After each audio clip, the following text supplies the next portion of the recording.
pero después se fue agravando y mm, se acompañó de visión borrosa bilateral y estrabismo del ojo derecho.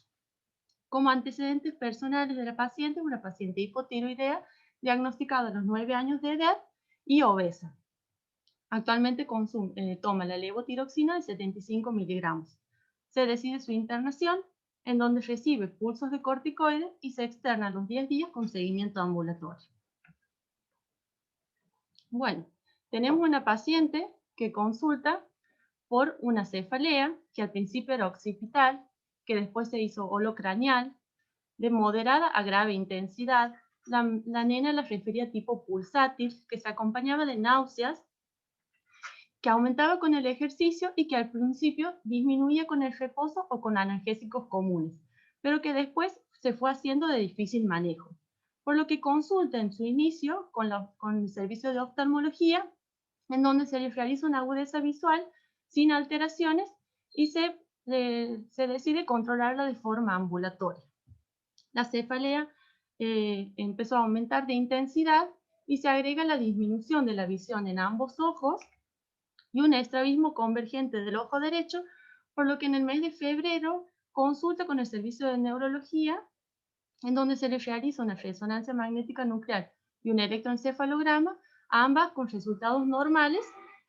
Se trata el dolor con ibuprofeno y se controla ambulatoriamente a la niña. A su ingreso, la nena presentaba una exploración física normal, estaba hemodinámicamente compensada, un abdomen blando, globoso, depresible, indoloro, pero lo que llamaba la atención de la paciente era una acantosis nigricans a nivel del cuello, la obesidad con un peso de ingreso de 88 kilos, una talla de 161 centímetros y un índice de masa corporal de 32 que se ubicaba en un PZ entre 2 y 3, con TA normal al ingreso. Bueno, ¿qué hacemos como pediatras con una paciente que a su ingreso presenta cefalea, visión borrosa y estrabismo del ojo derecho? Nos planteamos algunos diagnósticos diferenciales. ¿Será un proceso infeccioso? Es un proceso que viene de larga evolución. La paciente no tiene a su ingreso una clínica, un aspecto físico tóxico infeccioso, no ha tenido fiebre. La afectación del par craneal será un proceso infiltrativo, tumoral, tiene disminución de la visión de ambos ojos, será una neuritis, un pseudotumor cerebral. Bueno, con estos diagnósticos pedimos los exámenes complementarios. A la nena se le ha hecho un análisis de sangre con un hemograma completo, con una función renal y una función hepática normal. Se le ha pedido también colesterol y triglicéridos que estaban normales y la orina normal. Además se han agregado las serologías y se ha pedido también un colágenograma de resultados normales. Se realizó la interconsulta con el servicio de oftalmología, en donde se veía una agudeza visual disminuida de ambos ojos, con predominio de disminución de la agudeza visual del ojo derecho, que tenía 2 sobre 10 y del ojo izquierdo 6 sobre 10. Una esotropía 30 grados con una limitación de la abducción mayor en el ojo derecho. La presión intraorbitaria estaba normal en ambos ojos.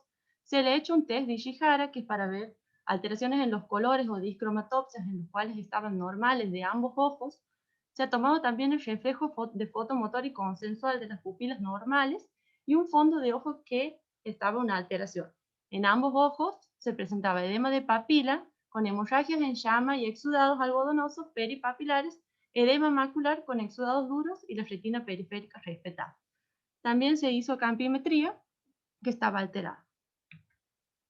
Se hizo la interconsulta con el servicio de neurología.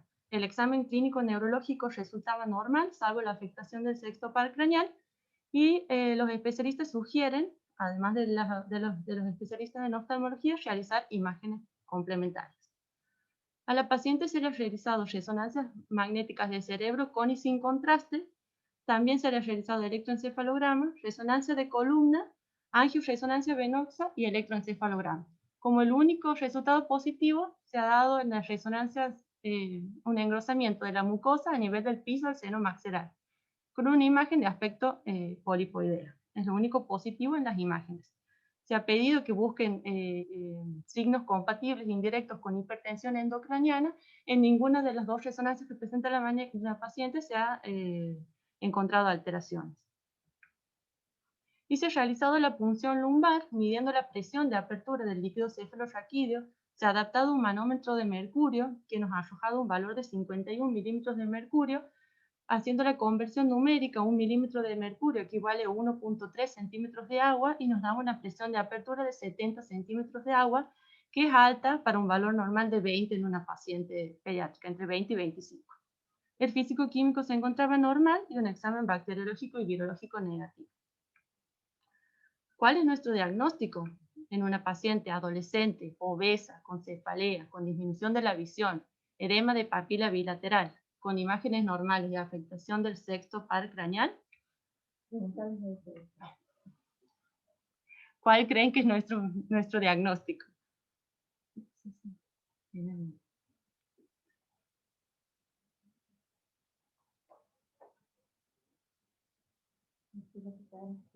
Pueden escribir en el chat si, cuál creen que es el diagnóstico al cual hemos llegado con esta paciente.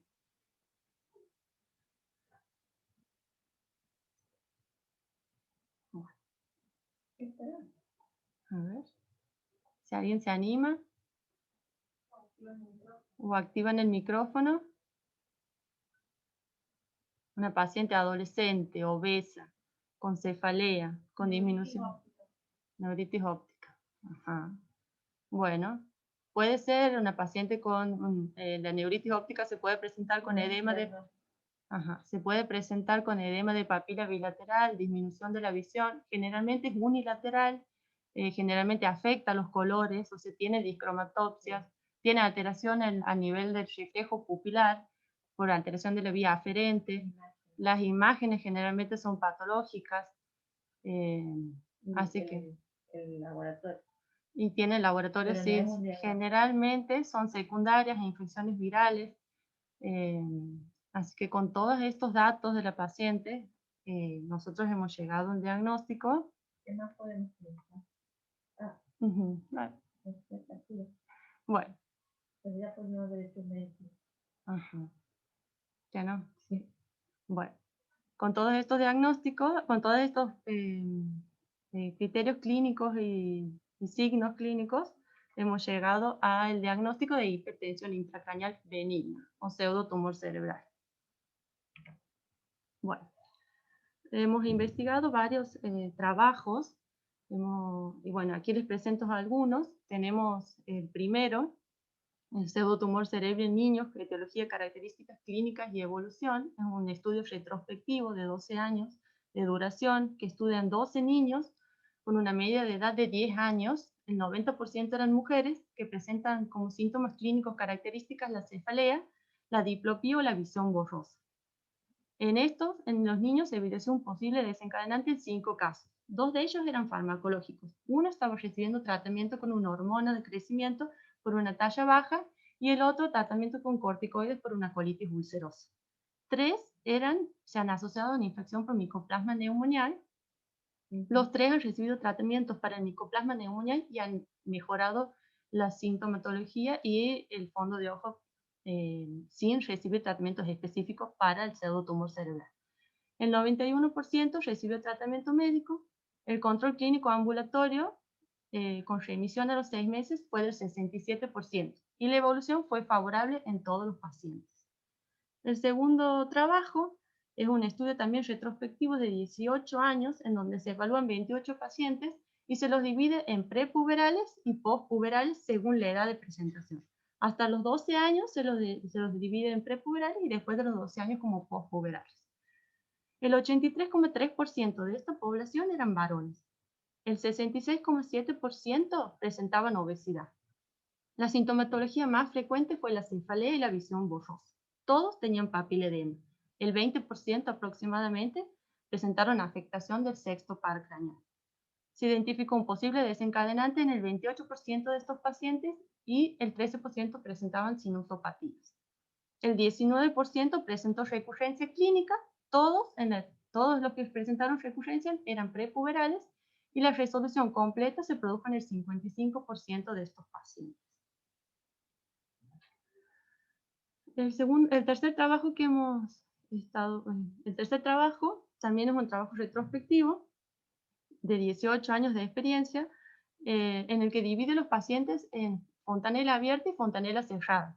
Los pacientes que tienen la fontanela abierta eran lactantes hasta los 9 meses y los de fontanela cerrada eran niños que comprendían en una edad entre 4 y 14 años.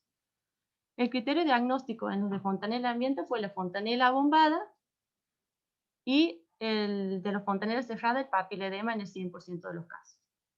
Como síntomas clínicos, la cefalea, los vómitos, las alteraciones visuales siguen siendo los predominantes en estos pacientes con fontanela cerrada.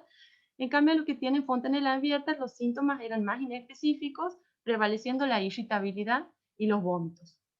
En los niños que tienen la fontanela abierta se ha estudiado con neuroimágenes con ecografía transfontanelar en el 100% de los casos y en el 87% de los casos con fondo de ojo. En cambio, en los niños ya con la fontanela cerrada se ha realizado en el 100% de los casos tomografía y en el 80% de los casos resonancia. En todos se ha hecho fondo de ojo y en todos teníamos edema de papila bilateral. En los niños, que ya aquí la característica clínica más importante es que en la población pediátrica generalmente hay que buscar causas secundarias de pseudotumor cerebral y en los postpuberales generalmente son causas primarias o idiopáticas. En los prepuberales vemos la asociación en muchos de los trabajos de investigación con el uso del corticoide. El uso del corticoide, la retirada del corticoide de forma brusca produce como consecuencia este síndrome que se manifiesta con la fontanela abombada y la irritabilidad en el lactante. En nuestro caso, de 16 pacientes, 12 habían tenido el antecedente del uso del corticoide. Todos evolucionaron favorablemente y en los lactantes evolucionan favorablemente sin tratamiento en la mayoría de los casos. En cambio, en los niños más grandes generalmente requieren tratamiento farmacológico, pero también tienen una buena evolución clínica.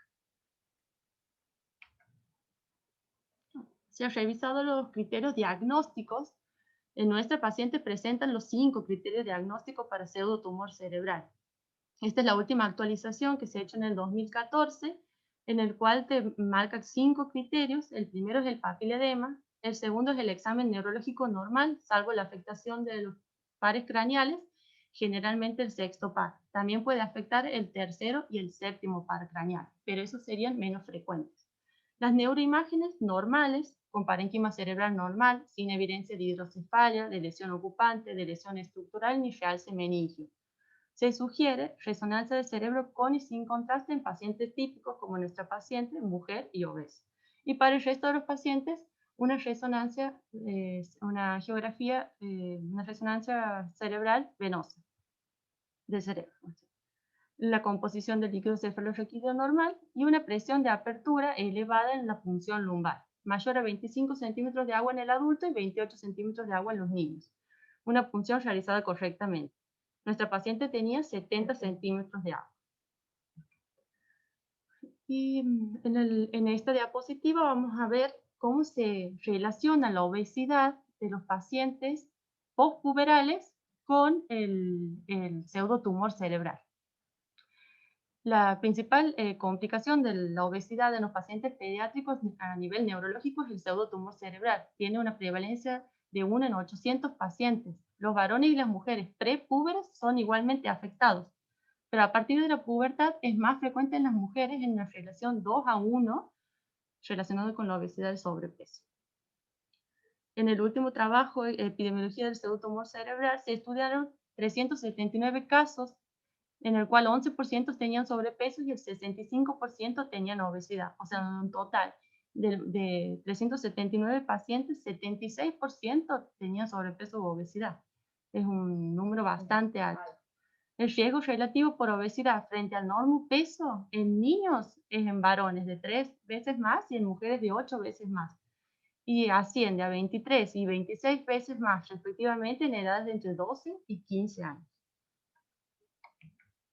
Para concluir, el pseudotumor cerebral se define como la presencia de signos y síntomas de aumento de la presión intracraneana con exploración neurológica normal, salvo la afectación del sexto par craneal, junto con estudios de líquido cefalorraquídeo y neuroimágenes normales. Es una entidad clínica poco frecuente en la edad pediátrica, pero cuyo diagnóstico y tratamiento precoz es esencial para evitar posibles secuelas irreversibles. En la actualidad no existe un claro consenso sobre la decisión terapéutica, siendo la tendencia actual la actitud expectante o el tratamiento farmacológico, dejando como última opción la cirugía para casos refractarios. Cabe destacar la posibilidad de recurrencias, por lo que precisa un riguroso control evolutivo. Mis agradecimientos al Servicio de Oftalmología, de Neurología, del Consultorio de Crónicos Complejos, al Consultorio de Infectología y a la doctora Ana María Soria por la colaboración con esta Ateneo Hospitalaria. Muchas gracias. Ahora dejo abierto para las preguntas. Si Yo quieren tengo una activar. primera pregunta. Ajá, ¿no? sí. ¿Qué hubiera pasado? Ujú, ¿Qué hubiera pasado si no se hubiera hecho los pulsos de corticoides? ujú, Que es lo, vos lo has dicho, pero como para volver a decirlo, ujú, para adecuar el plan de estudios ante una paciente obesa, porque la obesidad y la pandemia van de la mano. ujú. Hay un aumento, ¿no es cierto?, de las tasas de los índices de obesidad en todo el mundo.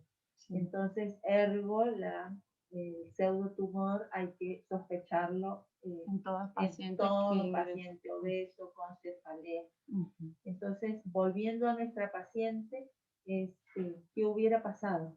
Generalmente, la evolución del pseudotumor cerebral tiene un curso benigno. Sí, O sea, si nosotros tomamos una conducta expectante de la paciente, controlando la evolución con los controles periódicos, en tanto pediátricos sí. como oftalmológicos, podemos ver una resolución en la mayoría de los casos. Bien. Pero nuestra paciente tenía una alteración moderada de la agudeza visual y del Sí. campo visual.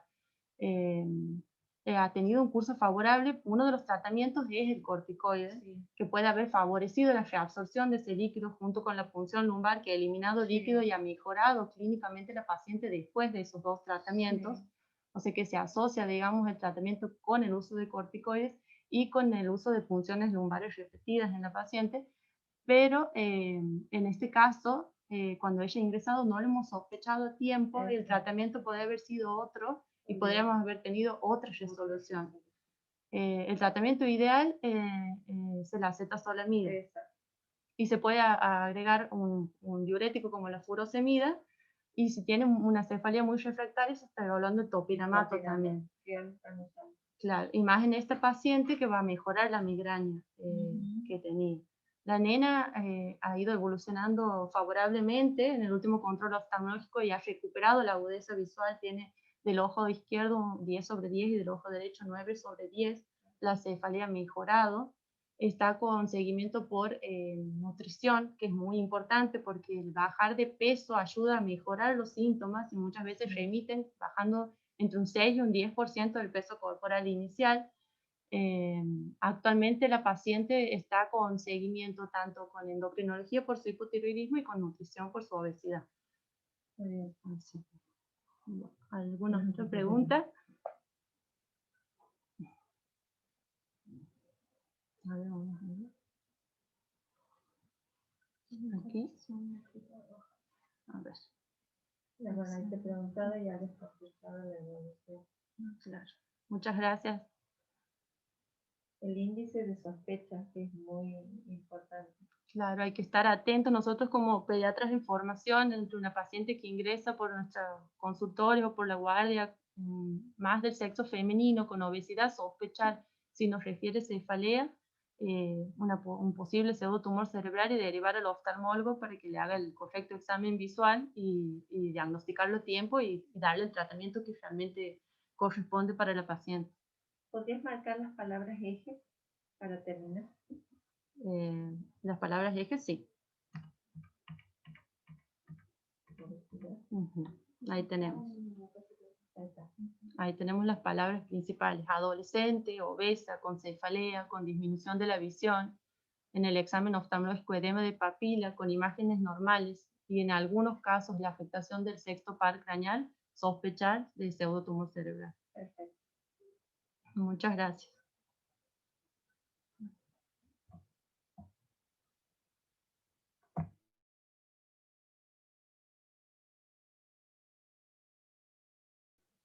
¿Alguna otra pregunta?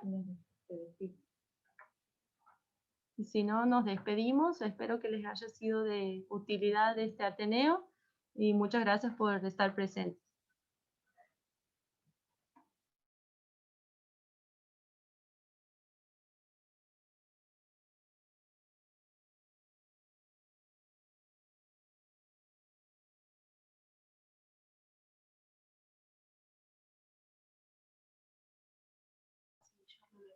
El proceso de pensamiento diagnóstico les ha alterado y ha hecho que hagan cursos de Sí. Bueno, aquí hay una pregunta. ¿El tratamiento con pulsos de corticoides pudo haber empeorado la evolución? ¿Cuándo sería el momento indicado para usarlo? Bueno, no está descrito el uso de pulsos de corticoides en el tratamiento del pseudotumor cerebral.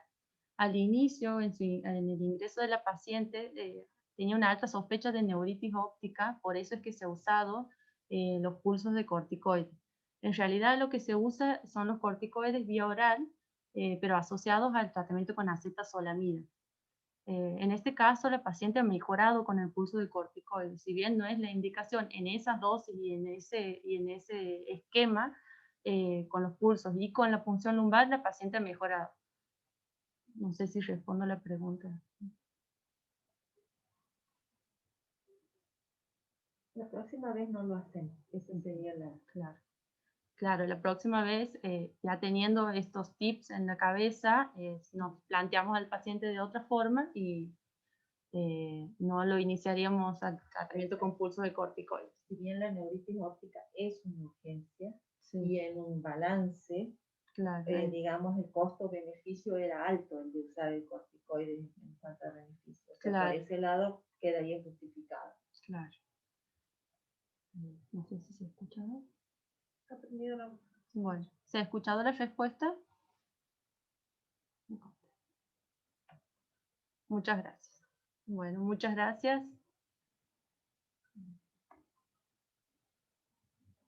Lo invitamos al próximo Ateneo, que se va a realizar el miércoles también a las 11 de la mañana y se va a hablar sobre mielomeningocele.